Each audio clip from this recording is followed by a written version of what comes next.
Write a contract for your wedding photographer. One of the important services that you need for your wedding is photography services. Because a wedding is a once-in-a-lifetime experience, you will probably want to ensure that there is a professional photographer who is taking photos of you and your loved one on one of the most important days in your life. Creating a contract for your wedding photographer ensures that you know exactly what services you will receive, and what obligations the photographer has for and from you. Here's how. Meet with the photographer first. Before anything else, you need to make sure that you meet with the wedding photographer first. This way, you will have the opportunity to discuss the details of the agreement first. You will need to agree on the type of services that the photographer will provide. For instance, will he only take stills, or should he also get video clips of your wedding? Should he do some editing on the photos afterwards, or do you only want the raw photos? Do you want the photos to be printed, or do you only need the soft copy? Make sure that you know exactly what you want from the photographer, and talk to him about it. Tasks.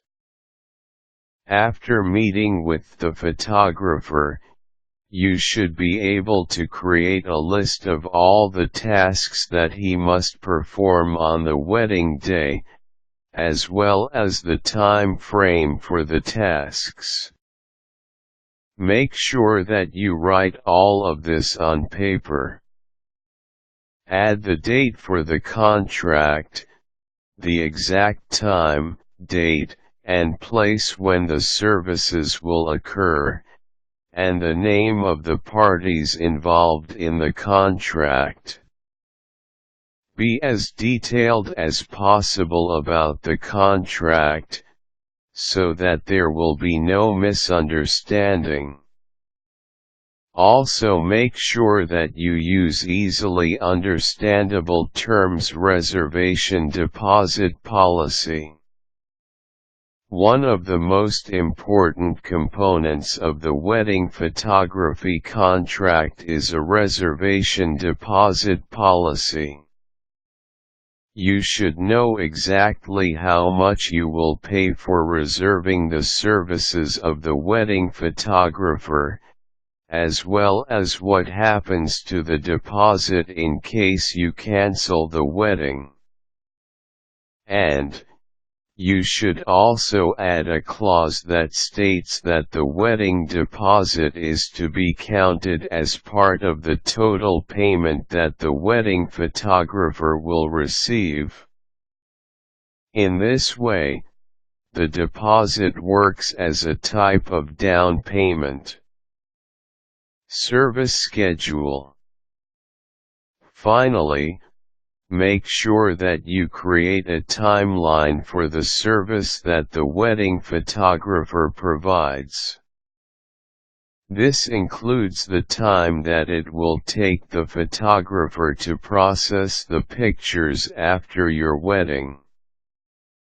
The last thing you want is to wait for weeks or months just for the photos to be delivered to your doorstep. Also make sure that you include notes on what will happen with the negatives and the soft copy of the files afterwards. Will the photographer be allowed to keep copies of these? Will he be able to use them in his portfolio, or do you want the photographs to be exclusively for your use? Make sure that you make 2 signed copies of the contract, one for you and one for the wedding photographer. With these in mind, you should be able to create a wedding photography service contract.